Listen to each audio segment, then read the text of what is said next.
आदरणीय दर्शक महानुभावहरू, यहाँहरूमा हार्दिक स्वागत अनि नमस्कार। धरानबाट प्रसारण हुने एकमात्र टेलिभिजन कृति टेलिभिजन अनि यसको प्रस्तुति हाम्रो सरकार लिएर उपस्थित भइसकेको छु। म कार्यक्रम प्रस्तुता मोहन श्रेष्ठ।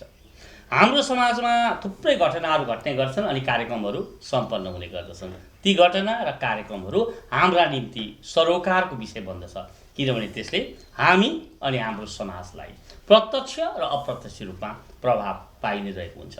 आज भने यस्तो महत्त्वपूर्ण विषयलाई हामीले सरोकारको विषय बनाएका छौँ जो मान्छेको स्वास्थ्यसँग प्रत्यक्ष रूपमा सम्बन्धित छ। त्यो हो धरानमा अवस्थित बीपी कोइराला स्वास्थ्य विज्ञान प्रतिष्ठानको। यस सम्बन्धमा कुराकानी गर्नका लागि मसँग हुनुहुन्छ एक आदरणीय व्यक्तित्व। उहाँ हुनुहुन्छ बीपी कोइराला स्वास्थ्य विज्ञान प्रतिष्ठानका भिसी डाक्टर ज्ञानेन्द्र गिरी। आउनुहोस्, उहाँलाई स्वागत गरौँ। डाक्टर साहब, यहाँलाई कृति टेलिभिजनमा हार्दिक स्वागत छ। धन्यवाद सर। बीपी कोइराला स्वास्थ्य विज्ञान प्रतिष्ठान भन्ने बित्तिकै मलाई लाग्छ सबैले एउटा सम्मानपूर्वक हेर्ने संस्था हो यो। यसको यहाँ तपाईँ भाइस चान्सलर भएर आउनुभएको 2 वर्ष करिब पुरा भइसकेको छ। यहाँ तपाईँ आउनुभन्दा पूर्व कस्तो सोचेर आउनुभएको थियो र यहाँ आइसकेपछि कस्तो भोग्नुभयो, अनुभव के छ यहाँको? सबभन्दा पहिले मोहनजी, हजुर, तपाईँलाई मेरो अलिकति चिकित्सा क्षेत्रमा मैले काम गरेका केही कुराहरू यहाँ राख्न चाहन्छु। र म विगत 37 वर्षदेखि क्षेत्र प्रदेश नम्बर 1 र प्रदेश 2 मा कार्यरत एउटा चिकित्सक, सरकारी संस्थामा, निजी क्षेत्रमा पनि। र मैले सरकारी क्षेत्रमा एउटा प्रथम श्रेणीको वरिष्ठ डाक्टर भएर काम गरेँ, कोशीको प्रमुख पनि भएर काम गरेँ, चिकित्सक एउटा कन्सल्टेन्ट भएर पनि धेरै वर्षसम्म जनताका गरेँ। म यही धरानमा पनि राति 12-2 बजीतिर बिरामी आएर हेर्थेँ। त्यति बेलाका ज्ञानबहादुर श्रेष्ठ र तपन तरफदारले बिरामी रिफर गर्ने गर्थे र म उहाँहरूको रिफरमा आएर पनि यहाँ पनि हेर्थेँ। त्यसो म एउटा पब्लिक सर्भेन्ट, यो प्रदेश नम्बर 1 प्रदेश नम्बर 2 को म एउटा 37 वर्षको पब्लिक सर्भेन्ट, जसले मैले निजी क्षेत्रमा नोबेल मेडिकल कलेजको पनि म संस्थापक अध्यक्ष हुँ।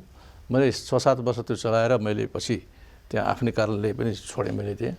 त्यसपछि अहिले विराट मेडिकल कलेजमा म कार्यरत थिएँ, यहाँ उपकुलपति भएर आउनुभन्दा अगाडि। त्यसैले शिक्षण संस्था र चिकित्सा क्षेत्रमा मेरो ठुलो एउटा के अरे अनुभव र ज्ञानले यो संस्थाको म पहिले पनि सिनेटको मेम्बर भएर यो संस्थाको हुर्काइमा मेरो केही न केही योगदान अवश्य पनि छ र थियो। त्यही सोचेर यो संस्थाको बारेमा मैले राम्रै सुनेको थिएँ, राम्रै सोचेको थिएँ। त्यो संस्था अहिले पनि राम्रै छ होइन। जति पनि नकारात्मक कुरा बाहिर गएका छन् त्यो कुराहरू भित्रकै मान्छेहरूले फैलाएका हुन्। त्यसले गर्दा केही गरेर देखाउन सकिन्छ, केही दिन सकिन्छ।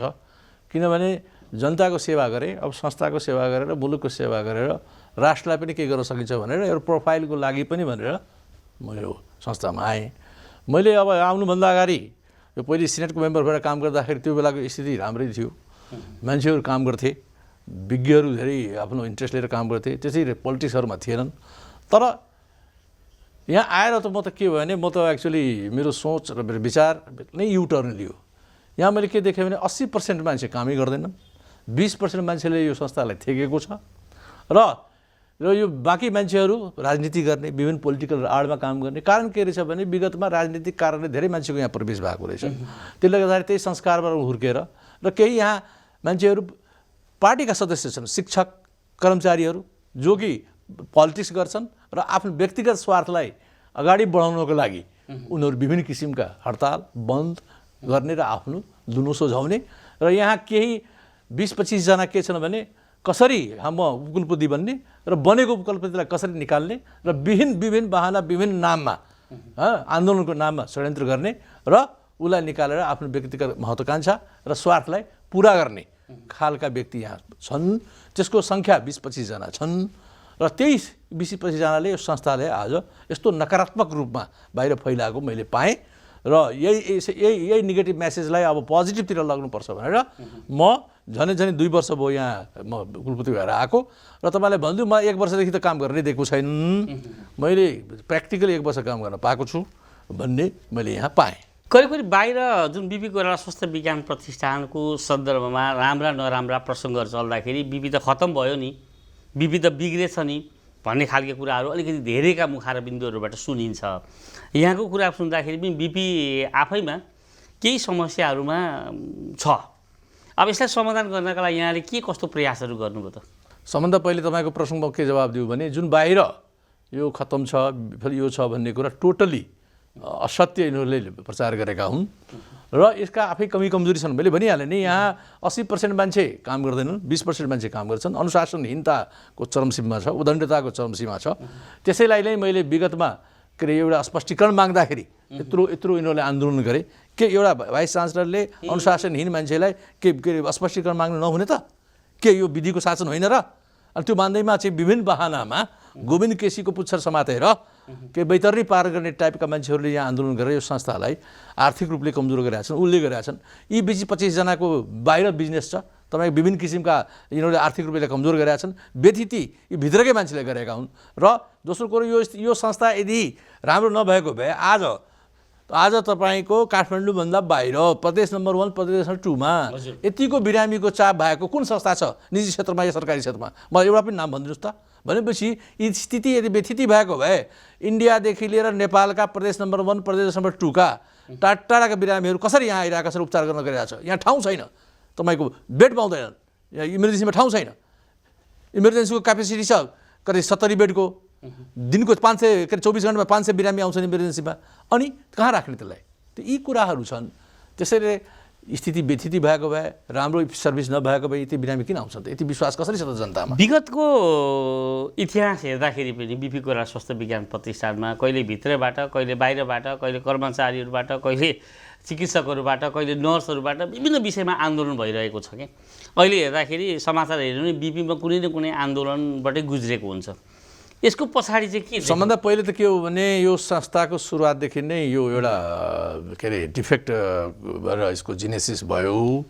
त्यसले गर्दाखेरि जुन रूपमा यहाँ बिरामीको पत्यार भएर, जनताको पत्यार भएर यहाँ बिरामीको चापहरू बढ्दै गए, त्यस आधारमा जति यसको एउटा विकास हुनुपर्ने विगत 20 वर्ष 25 वर्ष पहिले नै विकासको एउटा बाटो लिनुपर्ने त्यो भएन। र विगतका साथीहरूले पनि त्यसलाई त्यो लाइनमा किन लग्न सकेनन् त्यो मलाई अब भन्नु केही छैन अहिले। तर के छ भने जुन किसिम रफ्तारले यसको विकास हुनुपर्ने हो विगतका समयहरूमा यो 20 वर्षको अन्तरालमा त्यो हुन नसकेको हुनाले पनि यो आन्तरिक व्यवस्थापनको कमी कमजोरीले र यो विकास नहुन सकेको हुनाले गुनासाहरू भएको हुनाले, असन्तुष्टि भएको हुनाले विगतमा आन्दोलन भएको पाइन्छ। बाहिर के सुनिन्छ भने बिपी कोइराला स्वास्थ्य विज्ञान प्रतिष्ठानभित्र के भइरहेछ, के हुँदैछ, कसो कसो छ भन्ने कुरा त आम जनतालाई थाहा पनि हुँदैन, त्यति चासोको विषय पनि होइन। आम नागरिक हो, सबैको चासोको विषय भनेको स्वास्थ्य सेवा। यहाँ एमर्जेन्सीले दिने सुविधा, ओपिडीले दिने सुविधा, बेडमा हुने सुविधा, यो स्वास्थ्य सुविधा पनि केही फितलो छ। एमर्जेन्सीमा भुइँमै बिरामीहरू सुतिरहेका छन् भन्ने कुराहरू आएको छ। सानो चाहिँ टोयलेटमा चुकुलै छैन भन्ने कुराहरू आएको छ। सरसफाइ हुँदैन भन्ने कुराहरू आएको छ। मर्मत सुधारका कुराहरू केही देखिँदैन, रङरुङ्गनका कुराहरू केही हुँदैनन् भन्ने कुराहरू आएको छ। यसलाई चाहिँ कसरी हेर्नु भएको छ र कसरी सुधार गर्दै हुनुहुन्छ? अब तपाईँले सबभन्दा पहिले के भन्नु, यत्रो ठुलो संस्था विगत 20-25 वर्षदेखिको यसको यो विकृतिलाई हामीले निहाल्दाखेरि र यत्रो ठुलो संस्थामा पूर्ण रूपले सबै सन्तुष्ट हुन्छ भन्ने हामीले यसलाई मान्ने ठाउँ पनि छैन। तर के छ भने यसको क्रमिक सुधार र न्यूनीकरण हुनुपर्छ भन्ने मान्यताका साथ व्यवस्थापनले आफ्नो काम सुरु गरेको छ। मैले तपाईँलाई अघि पनि भने मलाई 1 वर्षदेखि त काम गर्नै दिएका छैनन्। मैले बल्ल त 1 वर्ष काम गरेको छु। 25 वर्षदेखि बिग्रेको घर, भत्केको घरलाई सुधार्नको लागि केही समय लाग्छ होला है। अब सुधारकै पक्ष कुराहरू छ भने मैले आएदेखि के गरेको कुरा फेरि तपाईँको आउँदा प्रश्नहरूमा जवाब दिउँला नि। तर कुरा के छ भने केवल एउटा Rome was not built in a day भने मतलब रोम एकै दिनमा बनेको थिएन भन्दै जुन एउटा उखान छ, त्यस्तै यो सुधार पनि आफ्नो एउटा समय लिन्छ। र त मैले अस्ति अनुगमन गर्दाखेरि जुन देखेको थिएँ इमर्जेन्सीको हालत, आज मैले एकदमै राम्रो देखेँ। कोही बिरामी भुइँमा सुतेको मैले देखिनँ। अर्थात् क्रमिक सुधारको बाटोमा छ। तर यो क्रमिक सुधारको बाटोमा काम गर्न दिनलाई राज्यले, प्रदेश सरकारले, स्थानीय सरकारले, तपाईँका शिक्षकले, कर्मचारीले यसलाई वातावरण बनाउन र हामीलाई इन्स्पायर गर्नको लागि साथ दिनुपर्छ। मैले सुने पनि होइन, खुसी पनि लाग्यो। यहाँ आफै टिमै लिएर पब्लिक सेवाका सेन्टरहरूमा गएर अनुगमन पनि गर्दै हुनुहुन्छ। र सुधार पनि गर्दै हुनुहुन्छ भन्ने कुरा सुने अहिले यहाँले पनि भन्नुभयो। त्यो कसरी अगाडि बढाइराख्नु भएको छ? म विगत केही समयदेखि मैले सुरु गरेको हुँ। 1 वर्षदेखि त मलाई काम गर्ने पनि दिएनन्, मैले सुरु पनि गरिसकेका थिएँ र त्यसले गर्दाखेरि पनि बिचमा ग्याप हुन गयो दुर्भाग्यवश। त्यो मैले गरेको ग्याप होइन, मलाई गर्न नदिएको परिस्थिति हो। र मैले आज पनि म तपाईँलाई महेशजी भनौँ, आज नै मैले मोहनजी के अरे आज गरेँ, मैले अनुमान गरेँ, त्यसमा मैले अब धेरै कुराहरूमा सुधार पनि देखेँ। भनिरहने इमर्जेन्सीमा लास्ट टाइम अनुगमन गर्दाखेरि बिरामी भुइँमा सुतेको देखेको थिएँ भने आज मैले एउटा पनि बिरामी भुइँमा सुतेको देखिनँ। त्यसले गर्दाखेरि यो पनि त एउटा लक्षण हो सुधारको। र आज नै मैले त्यो कतिपय कुराहरू टिपेका छु र त्यसलाई 24 घन्टामा कार्यान्वयनमा ल्याउनुपर्छ भनेर मैले विभिन्न साथीहरूलाई इन्जिनियरिङ सेक्सनको होस् या मेन्टेनेन्सको सेक्सनको होस् या चिकित्सा ठाउँको होस् या ल्याबको होस् या एक्सरेको होस् या अपरेसनको होस्, सबैलाई मैले आफ्नो किसिमको एउटा नोट गरेर इन्स्ट्रक्सन दिएको छु र त्यसलाई 24 घन्टामा गर्दैछु र यो प्रक्रिया यसरी नै सुधार हुने हो। आज चाहिँ कहाँ अनुगमन गर्नुभयो, सुधार गर्नुपर्ने चाहिँ के देख्नु भएको छ? आज मैले सुरुवात गरेँ तपाईँको आकस्मिक शाखा इमर्जेन्सीबाट। त्यहाँ अब कतिपय ठाउँमा मैले के देखेँ भने त्यहाँ एक्सरेहरू जति काम गर्नुपर्ने त्यो एक्सरे काम गरिरहेको छैन। एक्सरेको पक्षलाई चाहिँ सुधार्नुपर्छ र भोलि नै एउटा एक्सरे मेसिन आउँदैछ भन्ने मलाई रिपोर्टिङ भएको छ र त्यसले चाहिँ अब एक्सरेको ठाउँ लिन्छ। दोस्रो कुरो त्यहाँ अब एसीहरू पनि राम्रो काम नगरेका, मोनिटर पनि 1-2वटा काम नगरेको देखेँ। त्यसलाई पनि तुरन्तै सुधार गर्नुपर्छ भने मोनिटर भने बिरामीको के अरे अति क्रिटिकल बिरामीहरूको मुख्य मुटु, ब्लड प्रेसर, अक्सिजन स्याचुरेसन यस्ता हेर्ने चिजहरूको पनि अलिकति बिग्रेको जस्तो देख्यो। त्यसलाई पनि अब तुरन्तै सुधार गरेर मैले इन्स्ट्रक्सन दिइसकेका छु। यसरी त्यो हामीले प्रब्लमलाई आइडेन्टिफाई गर्दै गयौँ र त्यसलाई ठिक पार्नेतिर हामी लग्यौँ। त्यस्तै मैले अब ल्याबमा गएँ। ल्याबमा पनि के देख्यो भने पहिलेको तुलनामा अब टेस्टहरू नयाँ मेसिन आएको छ, अटो एनालाइजर भर्खरै तपाईँको 3 महिना अगाडि त्यो मेसिन आएको हो र त्यसले गर्दाखेरि टेस्टमा पनि सुधार भएको र बिरामीहरूले पनि अब चाँडै रिपोर्ट पाउनु पऱ्यो भन्ने पनि मैले इन्स्ट्रक्सन दिएको छु। जस्तै कि तपाईँको एक्सरेमा पनि आज अल्ट्रासाउन्डको रिपोर्ट ढिलो आइरहेको छ, जनगुनासो छ, त्यसलाई पनि अब सम्बोधन गर्नु पऱ्यो, त्यसलाई चाँडै रिपोर्टिङ गर्नु पऱ्यो। सिटी स्क्यान पनि चाँडै रिपोर्टिङ गर्नु पऱ्यो, एक्सरेको पनि चाँडै रिपोर्टिङ गर्नु पऱ्यो र यसरी बिरामीलाई अल्ट्रासाउन्डको लागि, भिडियो एक्सरेको लागि लामो समयसम्म पर्खाउने काम गर्नु भएन। र बरु तपाईँहरूलाई जनशक्तिको कमी छ या टाइप गर्ने कुनै सिस्टमको कमी छ भने भन्नुहोस्, तपाईँ त्यो लेखेर दिनुहोस्, त्यसलाई हामी परिपूर्ण गर्छौँ र यो गुनासोहरूलाई चाँडै एड्रेस गर्नु पऱ्यो भनेर मैले आज नै निर्देशन दिएर आएको छु मोहनजी। यो हिजो 1 वर्ष यहाँले काम गर्ने अवसर पाउनु भएन, यसमा आफ्नै गुनासो तपाईँको छ र अब काम गर्ने अवसर पाउनु भएको छ र निरन्तर अगाडि बढिराख्नु भएको छ। अब यी गुनासाहरू कम हुँदै जान्छन्? अब डेफिनेटली राज्यले, प्रदेश सरकारले, स्थानीय सरकारले मलाई इन्करेज गर्नु पऱ्यो र मैले भनिहालेँ नि, यहाँ केही समस्याहरू छन्, आन्तरिक समस्या, त्यसलाई समाधान गर्दै लैजाने हो र यसरी हामीले एउटा अनुशासित भएर समय बेसी दिएर हामी लाग्यौँ भने यो अवश्य पनि सुधार हुन्छ। त्यो ढुक्क बस्नुहोस्, यसमा शङ्का गर्ने ठाउँ नै छैन। यहाँले आन्तरिक समस्या भन्नुभयो होइन, त्यसलाई कसरी व्यवस्थापन गर्दै हुनुहुन्छ? त्योभन्दा अगाडि चाहिँ यहाँका औजार उपकरणहरू प्रायःजसो बिग्रेको छ भन्ने सुनिन्छ र बाहिर टेस्ट गर्न जानुपर्ने हुन्छ। त्यो चाहिँ बिगारिन्छ भन्ने, नियोजित रूपले बिगारिन्छ भन्ने हल्ला पनि सुनिन्छ। के हो वास्तविकता, कसरी बुझ्नु भएको छ यसलाई? अब मैले तपाईँले भने जस्तै म आउँदाखेरि म पनि त्यसरी सुन्थेँ, तर सत्यतामा आधारित 2टा कुरा छन्। विगत 28 वर्षदेखि किनेका मसिनहरू रिप्लेसमेन्ट नभएको देखेँ मैले, बनाइकन काम चलाइरहेको देखेँ मैले पनि आएर धेरै बिग्रिसकेका चिजलाई बनाउन लागेको हुँ। तर त्यो नै समस्याको समाधान होइन। मैले त्यसमा बहुतै पुराना मेसिनहरूलाई अब रिप्लेस गर्दै नयाँ के अरे मेसिनहरूको, उपकरणहरूको जडान गर्दै गएको छु। त्यसले गर्दाखेरि के छ भने तपाईँको ल्याबदेखि लिएर उपचारको विभिन्न पहलुमा तिनीहरूको रिपोर्टहरू पनि फास्ट आउने भएकोले र रिपोर्ट पनि गतिलो आउने भएको हुनाले सुधारका पक्षहरू क्रमिक रूपले देखिँदै गएको छ। जस्तै कि अब तपाईँले थाहा पाउनु भएकै छ कि अल्ट्रासाउन्डको मेसिन लिमिटेड थियो 3वटा जति, अहिले 6वटा भएर गयो। अब अझै 4वटा जति थपिँदैछ, 10वटा जति हुन्छ। त्यसैले मेसिनका सङ्ख्या, उपकरणको सङ्ख्या, जनशक्तिको कमीलाई पनि परिपूर्ण गर्दै सिटी स्क्यानदेखि लिएर अल्ट्रासाउन्डदेखि लिएर एक्सरेका मेसिनदेखि लिएर ल्याबका मेसिनदेखि लिएर सबै नयाँ मेसिन धमाधम आउँदैछन्, कति पाइपलाइनमा छन्। यसको अर्थ के हो भने उपचारको क्रममा हुने टेस्टहरू फास्ट हुने, बिरामीले धेरै लामोसम्म पर्खिनु नपर्ने परिस्थितिको न्यूनीकरण बिस्तारै हुन थालेको छ। इट टेक्स टाइम होइन। र म तपाईँलाई के भन्छु भने यी सबै चिजहरू 1 वर्षभित्रमा यदि राज्य सरकारले, प्रदेश सरकारले, स्थानीय सरकारले मलाई इन्करेज गर्दै गएको खण्डमा र यी कमजोरीहरूलाई सामूहिक रूपले हामीले एउटा टिमवर्कमा हामीले सर्न सक्यौँ भने यो संस्था पहिलेकै परिस्थितिमा आजभन्दा 20 वर्ष पहिलेकै परिस्थितिमा ट्र्याकमा आउँछ। वास्तवमै यहाँले भन्नुभएको जस्तै बिपी कोइराला स्वास्थ्य विज्ञान प्रतिष्ठानमा स्वास्थ्य उपचारको व्यवस्था राम्रो भएरै हुनसक्छ अथवा बाध्यतावश पनि हुनसक्छ। चाप चाहिँ अत्याधिक नै छ, लामो समयसम्म कुद्नुपर्ने पर्खिनुपर्ने अवस्थाहरू छ। यसलाई व्यवस्थापन गर्न यी भएको स्रोत साधनलाई परिचालन गरेर कुनै वैकल्पिक उपायहरू छ कि? सबभन्दा पहिले त के बुझ्नु पऱ्यो भने बाध्यता भन्ने शब्द म यहाँ त्यति स्वीकार्ने पक्षमा किन छुइनँ भने जस्तै मैले स्वास्थ्य बिमा भए पछाडि यहाँ निःशुल्क हुन्छ, बाहिर जानु पर्यो भने महँगो पर्छ, त्यसले गर्दाखेरि पनि यहाँ आइरहेको यहाँको कुरा मैले बुझेँ। तर सबभन्दा पहिलो कुरा के हो भने नजिकै विराटनगरमा पनि त कोशी अञ्चल अस्पताल छ, त्यहाँ पनि त सबै किसिमका डाक्टरहरू छन्, त्यहाँ पनि त बिमा सिस्टम छ। त्यो होइन, के छ भने यो संस्थामा विशेषज्ञहरू विभिन्न विषयका विशेषज्ञहरू जति यहाँ छन् त्यो अरू संस्थामा निजी क्षेत्रमा पनि छैनन्। नम्बर एक। नम्बर दुई, ती कारणले गर्दाखेरि असल डाक्टर र विभिन्न विषयका विज्ञ भएको हुनाले यहाँ विभिन्न ठाउँबाट बिरामीहरू रिफर भएर आउँछन्। अर्थात् जुन अरू ठाउँमा त्यहाँ उपचार नहुन सक्ने कुराहरू, जस्तै अब नजिकमा जनकपुरदेखि लिएर तपाईँका अब के अरे झापा मेचीदेखि लिएर सबै बिरामीहरू यहाँ किन रिफर हुन्छ भने यहाँ विशेषज्ञ बसेको छ। जस्तै मुटुको शल्यक्रिया यहीँ हुन्छ, ब्रेनको शल्यक्रिया यहीँ हुन्छ, ओपन हार्ट सर्जरी यहीँ हुन्छ।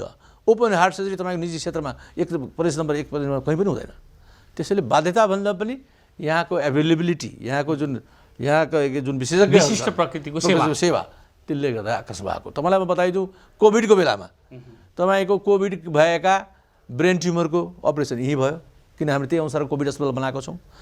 के अरे कोभिड भएका गर्भवतीहरूको सिजरियन सेक्सन यहीँ भए भनेपछि, कोभिड भएको किडनी फेलियरको डायलिसिस यहीँ भए भनेपछि त यस्तो किसिमको सुव्यवस्थित र विज्ञबाट आधारित, विज्ञबाट सेवा दिएको कुनै ठाउँमा नभएकोले यो यहाँ सेवा विभिन्न अरूभन्दा फरक र राम्रो भएको हुनाले यहाँ बिरामीहरू आएका हुन्। यो चापलाई व्यवस्थित गर्नका लागि के गर्न सकिन्छ? यो चापको लागि अब जुन किसिमको चाप बढ्दै गएको छ भौतिक रूपमा, अब जस्तै तपाईँको अपरेसन थिएटरको सङ्ख्या बढ्नु पऱ्यो, बिरामीको बेडको सङ्ख्या बढ्नु पऱ्यो, अब अपरेसन गर्ने सर्टेन औजारहरू बढ्नु पऱ्यो, अब टेस्टहरूतिर त्यही अनुसारका मेसिनहरू बढ्नु पऱ्यो। जस्तै अघि मैले भने अब भिडियो एक्सरेदेखि लिएर अल्ट्रासाउन्डदेखि लिएर त्यसका सङ्ख्याहरू बढ्नु पऱ्यो र चापलाई व्यवस्थापन गर्नको लागि त्यही अनुसारको स्पेस पनि बढ्नु पऱ्यो।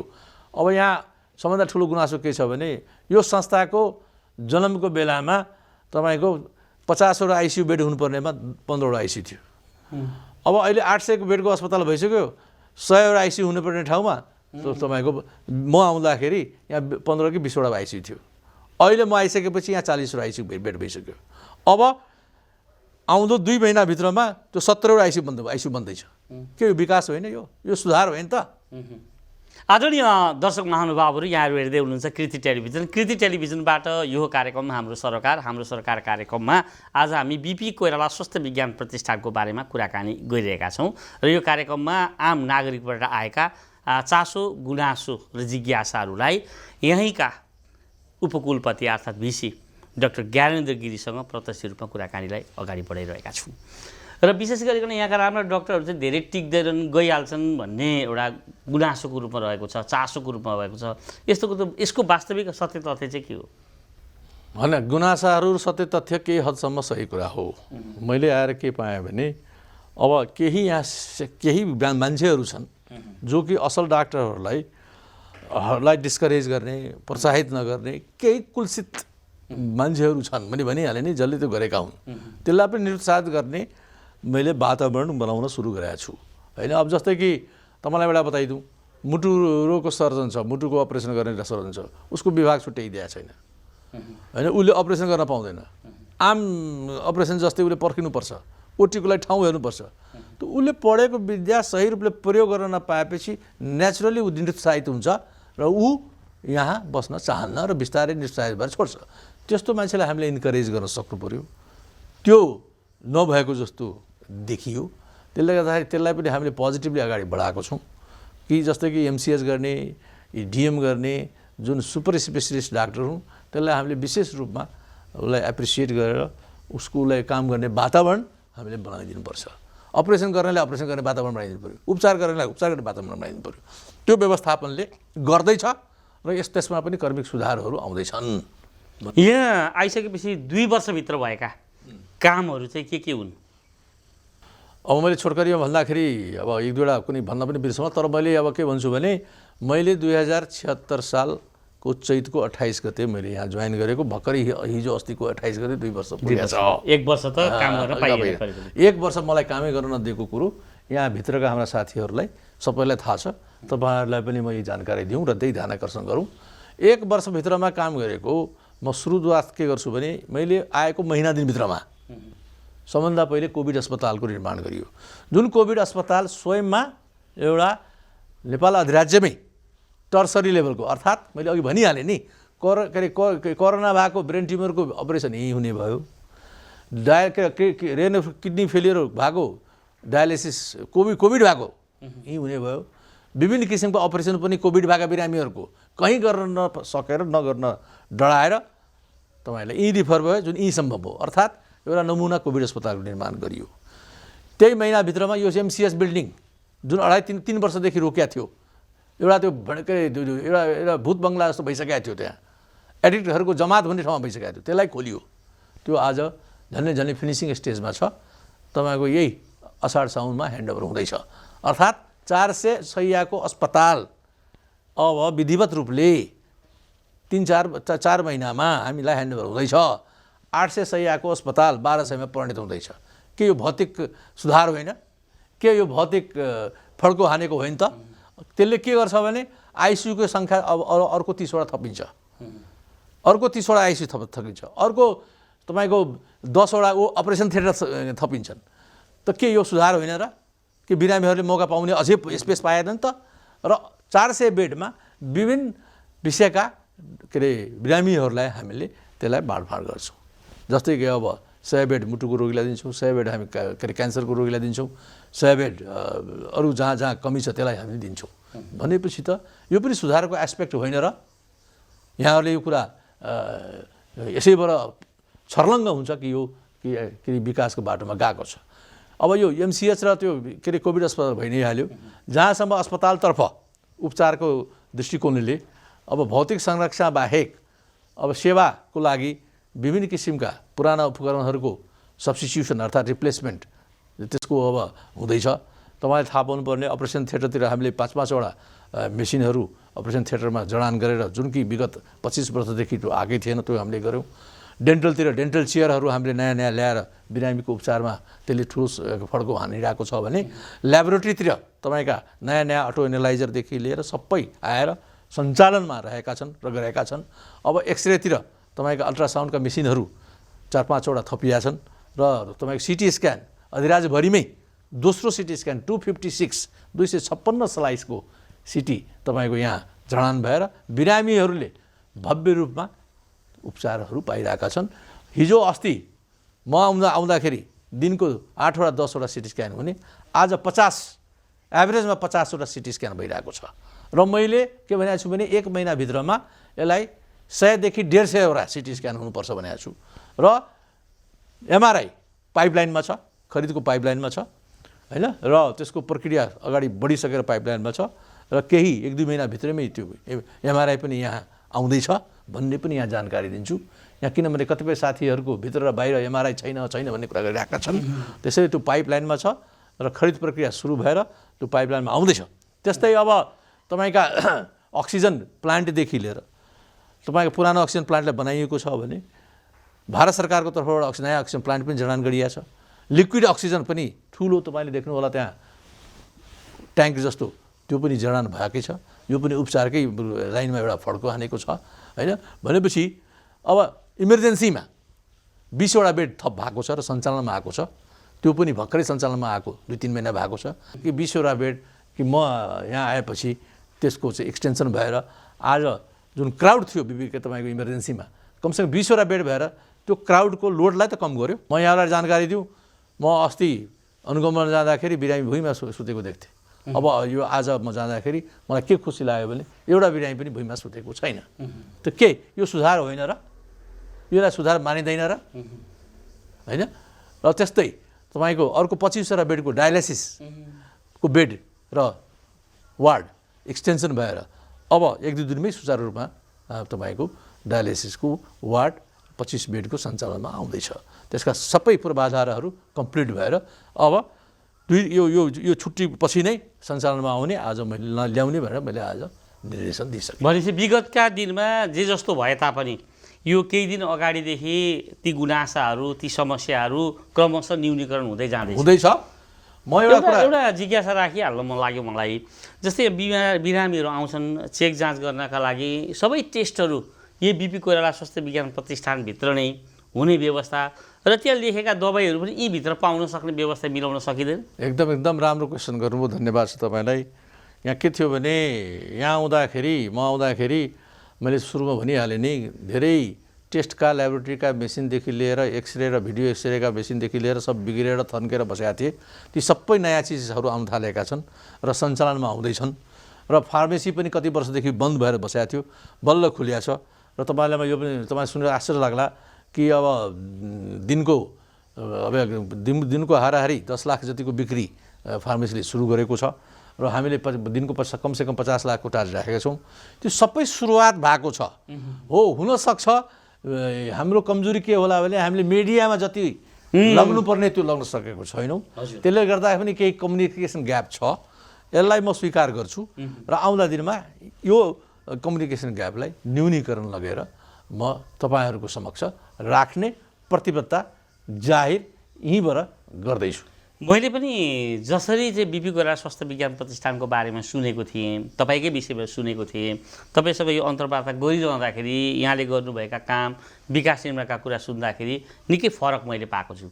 र बाहिर पनि कस्तो देखेको छ भन्दाखेरि बिपी कोइराला स्वास्थ्य विज्ञान प्रतिष्ठानका बारेमा नकारात्मक कुराहरू, यहाँ भएका गल्ती कमी कमजोरीहरू बाहिर आइरहेको छ। यहाँले भन्नुभएको जस्तै मैले पनि थाहा पाएको छु, प्रत्यक्ष रूपमा दैनिक ठुला राम्रो यहाँ चाहिँ शल्यक्रियाहरू भएर सफल शल्यक्रियाहरू भएको छ। त्यो नेपालको अर्को ठाउँमा हुँदैन। त्यस्ता कुराहरू बाहिर ल्याउनका लागि के योजना र कार्यक्रमहरू बनाउनु भएको छैन?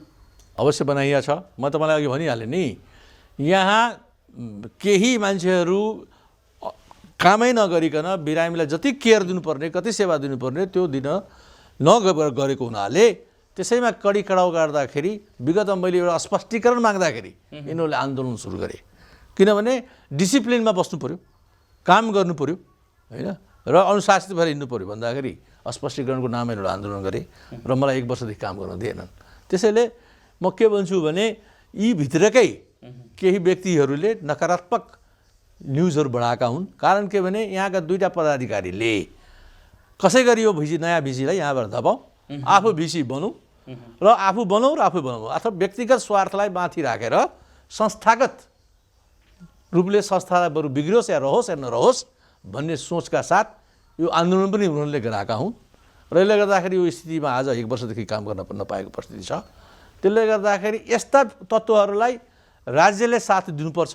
यसको उपचारको बाटो मसँग प्रशस्त छन् र मैले भनिहालेँ नि, यी मान्छेहरूको उपचार भइसकेपछि मैले यसलाई 6 महिनाभित्रमा सुधारको बाटोमा झल्झल्ती देख्ने गरिनँ भने म यही टेलिभिजनमा भन्छु, म राजीनामा ठोकेर आफ्नो गल्ती मैले सकिनँ भनेर म राजीनामा ठोकेर जान्छु यहाँबाट। हजुर, अहिले हामीले यो अन्तर्वार्ता लिइरहँदा पनि भनौँ न, अहिले आजभोलि यही बिपी कोइराला स्वास्थ्य विज्ञान प्रतिष्ठान बाहिर यो हामी नेपाल भन्ने एउटा समूहले आन्दोलन गरिएको छ, घोपा बचाऊ भनेर। घोपा भन्नाले बिपी कोइराला स्वास्थ्य विज्ञान प्रतिष्ठानलाई पहिला घोपा भनिन्थ्यो, त्यही नामबाट भनिएको होला। उनीहरूले त्यही किसिमको ब्रिफिङ गरेको छ होइन। त्यो आन्दोलनलाई कसरी हेर्नुहुन्छ, त्यसलाई सम्बोधन गर्नका लागि के सोच बनाउनु भएको छ? यो प्रश्नलाई फेरि पनि पुनः धन्यवाद दिन्छु यहाँलाई होइन। तर कुरो के छ भने प्रजातान्त्रिक परिपाटीको मुलुकमा संविधानले दिएको हक अधिकारलाई जसले पनि जुन पनि नागरिकले, नेपाली नागरिकले त्यसलाई प्रयोग गर्न पाउँछ। तर त्यसका पनि विधानहरू छन्, त्यसका पनि विधि छन्। भनेपछि एउटा तरिका हुन्छ त्यसको। जस्तै कि उहाँहरूले अब त्यहाँ बाहिर गरिरहनु भएको छ, घोपा क्याम्प भन्दै हुन्छ। अब घोपा क्याम्प हो या बिपी क्याचेस हो त्यो पनि अस्पष्ट छैन। त्यो नि आफ्नो भेग छ। उहाँले भन्न के खोज्या हो त्यो पनि प्रश्नवाचक चिन्ह छ भने। दोस्रो कुरो के छ भने कुनै चिजको असन्तुष्टि छ भने त्यसलाई तपाईँले एउटा मागको रूपमा ल्याएर व्यवस्थापनसँग राख्नुपर्छ र ती मागहरूको सम्बोधन कसरी गर्ने, के गर्ने भनेर व्यवस्थापनले पनि त्यसको जवाब दिन सक्नुपर्छ। त्यस्तो केही पनि छैन। बाहिर बसेर नारा लगाएर र एकदमै निकृष्ट रूपमा नेपाली भाषाको शब्दमा अति निकृष्ट भाषा र आमा चाक्ली गरेर यहाँ भित्रका पदाधिकारीदेखि लिएर वरिष्ठ साथीहरूलाई गाली गर्ने। अब तपाईँलाई त म यो अब क्यामेराको अगाडि बोल्न मलाई लाज लागिरहेको छ, नबोल्न मलाई लाज लागिरहेको छ भने तपाईँ बुझिहाल्नुहोस् कस्तो भाषा युज गरेका होला। त्यति मात्र होइन, एउटा अब के अरे तपाईँको आतङ्ककारी जस्तो भाषा बमले पड्काइन्छु, त्यो के अरे बिपी-क्याएस उडाइन्छु, के अरे निवासमा पदाधिकारी निवासमा बम पड्काइन्छु, यस्ता भाषाहरू बोलेर प्रयोग गरेर के यो प्रजातान्त्रिक मुलुकमा संविधानले दिएको त्यो काम हो त कि एउटा शान्तिपूर्ण माग राखेर शान्तिपूर्ण आन्दोलन गरेर पो समस्याको समाधान निकाल्ने हो त? बम पड्काएर गाली गलौज गरेर आमा चाक्ली गाली गरेर यस किसिमको आन्दोलन हुन्छ त? हो, आन्दोलन गर्नुहुन्छ भने साथीहरू आउन्, आफ्ना माग राखुन्, हामीसँग अन्तर्क्रिया गरौँ, हामी गर्न तयार छौँ। एकदमै राम्रो कुरा भन्नुभयो। मैले सोध्न लागेको क्वेसन थियो यो, बाहिर युवाहरूको जमातले यो आन्दोलन गरिरहेको छ, यो शान्तिपूर्ण आन्दोलन हो, बिपी कोइराला स्वास्थ्य विज्ञान प्रतिष्ठानको लागि अथवा यो घोपाको सुधारको लागि हो भनिरहेको अवस्थामा उनीहरूलाई बोलाएर के हो तिमीहरूको माग, किन यसो गरिरहेको छौ भन्न सकिन्छ? त्यो अवस्था किन सकिँदैन? मैले खबर पठाइरहेको छु बारम्बार, त बारम्बार खबर पठाइसकेपछि त सकारात्मक जवाब पनि त आउनु पर्यो। खोइ त भनेपछि मैले खबर पठाएको छुइनँ होला र? के यो मेरो जिम्मेवारीभित्र आउँदैन होला र? र मैले विगत केही दिनदेखि म प्रयास गरिरहेको छु, तर खोइ नआएपछि के लाग्छ? नआउने कुरा नराख्ने आन्दोलन मात्रै गर्ने त्यस्तो भइरहेछ। एक हातले ताली बज्छ, वान वे ट्राफिक हुन्छ कि ट्राफिक त भने त भित्र पसेर बाहिर निस्केर पो हुन्छ त होइन र? त्यसैले यी वास्तविक धरातल यो हो। धन्यवाद छ तपाईँहरूले यस्ता कुरा। पछिल्लो चरणमा नि एउटा स्वागत योग्य कुरा लागेको फ्रेन्ड्स अफ बिपी-क्याएचएस भनेर यो पहिला पनि थियो, बिचमा धेरै लामो समयदेखि ग्यापमा थियो।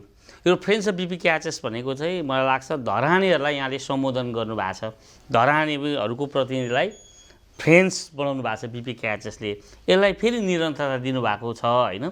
के सोच र कसरी यो चाहिँ अगाडि बढाइराख्नु भएको छ? बिपी-क्याएचएस फ्रेन्ड्स अफ बिपी-क्याएचएस पहिलेदेखि नै थियो यहाँ, विगतमा केही समयदेखि ग्याप रहेछ। म आउने बित्तिकै यसलाई मूर्त रूप दिने कुरो थियो, तर के हो भने कोभिडले गर्दाखेरि त्यता अलिकति माइन्ड डाइभर्ट भयो र 1 वर्षदेखि काम नगर्नेको हुनाले अझै ग्याप भयो। तर त्यसको बावजुद मैले गठन गरेर उहाँहरूसँग मिटिङ गरिरहेको छु र उहाँको विभिन्न अब धरानको राजनीतिक पक्षबाट प्रत्येक पार्टीका सभासदहरू, पूर्व मन्त्रीहरू र तपाईँका विभिन्न समाजसेवीदेखि लिएर पत्रकार साथीदेखि लिएर बुद्धिजीवीहरूदेखि लिएर विभिन्न सरोकारवालाहरू जो यो संस्थामा एउटा आफ्नो गुडविल कमाएर बस्नु भएको छ, सबैलाई हामीले निम्तो गरेका छौँ र उहाँहरूको फिडब्याक लिएर उहाँहरूकै मार्गदर्शनमा उहाँको मार्गदर्शनलाई उहाँका फिडब्याकलाई मैले चाहिँ एउटा मार्गदर्शन मानेर त्यसलाई कार्यान्वयनमा लग्ने सोचका साथ यो फ्रेन्ड्स अफ बिपी-क्याएचएस हामीले गठन गरेका छौँ र उहाँहरूले जुन जुन बाटो देखाउनुहुन्छ त्यसलाई हामी कार्यान्वयनको पक्षमा लग्छौँ भनेर मात्रै हामीले यो फ्रेन्ड्स अफ बिपी-क्याएचएस गठन गरेका हौँ। जसा बेसी अब हामी कार्यक्रमको करिब अन्तमा आइपुगेका छौँ र अहिलेसम्म चाहिँ हामीले बिपी कोइराला स्वास्थ्य विज्ञान प्रतिष्ठान चाहिँ बिग्रियो भनेको सुन्दै आएको, यहाँको कुरा सुन्दाखेरि चाहिँ अब सप्रिँदैछ राम्रो भयो भन्ने चाहिँ कहिले सुन्न पाउँछ होला? मैले अघि मैले भनिहालेँ यहाँले मैले अघि पनि भनिसकेँ, हजुरको प्रश्नको जवाब समय कति लाग्छ भन्नु मैले भनिहालेँ। मैले राखेका शर्तहरू यहाँ केही रोगी मान्छेहरू छन्। मैले अस्ति फ्रेन्ड्स बिपी-क्याएचएसको मिटिङमा के भने यहाँ केही रोगी क्यान्सरस मान्छेहरू छन्, त्यसको उपचार राज्यले मलाई गर्न सपोर्ट गर्नु पर्यो। त्यो मैले गरेको 6 महिनाभित्रमा यसलाई जल्दी सुधार भएको देखिने म बनाउने वाचा बन्धन एक क्यामेराको अगाडिबाट म गर्दछु। तर राज्य सरकारले मलाई सहयोग गरोस् भनेर यहाँ मिडियाकर्मीहरूलाई पनि म हात जोडेर के भन्छु भने कृपया यो कुरो उहाँहरूको कानमा पनि पुर्याइदिनु होला भन्ने विश्वासका साथ तपाईँलाई धेरै धेरै धन्यवाद दिन चाहन्छु। हवस् त, नमस्कार। नमस्कार। आदरणीय दर्शक महानुभावहरू, यहाँले हेरिराख्नु भएको छ कृति टेलिभिजनबाट यो कार्यक्रम हाम्रो सरोकार कार्यक्रममा आज हामीले बिपी कोइराला स्वास्थ्य विज्ञान प्रतिष्ठानको बारेमा कुराकानी गऱ्यौँ र कुराकानीको सन्दर्भमा मसँग हुनुहुन्थ्यो बिपी कोइराला स्वास्थ्य विज्ञान प्रतिष्ठानका भिसी आदरणीय डाक्टर ज्ञानेन्द्र गिरी। वास्तवमै बिपी-क्याएचएस भित्र भएका सुधारका कार्यक्रमहरूको बारेमा र जनताको चासो गुनासो र अनि केही जिज्ञासाहरू मैले राखेका थिएँ। त्यसलाई कतिसम्म शान्त पार्न सक्नुभयो यो तपाईँले हेरिराख्नु भएको छ। बिपी कोइराला स्वास्थ्य विज्ञान प्रतिष्ठान जुन अवस्थामा रहेको छ यसलाई हामी स्वीकार गरेका छौँ, किनभने यो हाम्रो गौरवको विषय हो, गहना हो धरानको, र एउटा ठुलो नेपालकै स्वास्थ्य सम्बन्धी एउटा प्रतिष्ठान हो र यसको विकास हुनुपर्छ, सुधार हुनुपर्छ भनेर सबै लागिरहेको अवस्थामा अहिले भर्खर यहाँका भिसीज्यूले जुन ढङ्गबाट हामीलाई सहयोगको लागि अनुरोध गर्नुभएको छ, हामी सबैको साथ सहयोगबाट यो बिपी कोइराला स्वास्थ्य विज्ञान प्रतिष्ठानलाई राम्रो बनाऊँ, यही अनुरोधका साथ म कार्यक्रम प्रस्तोता मोहन श्रेष्ठ अनि बिपी कोइराला स्वास्थ्य विज्ञान प्रतिष्ठानका भिसी डाक्टर साहब सहित सम्पूर्ण कृति टेलिभिजन युनिट बिदा चाहन्छ। हवस् त, नमस्कार।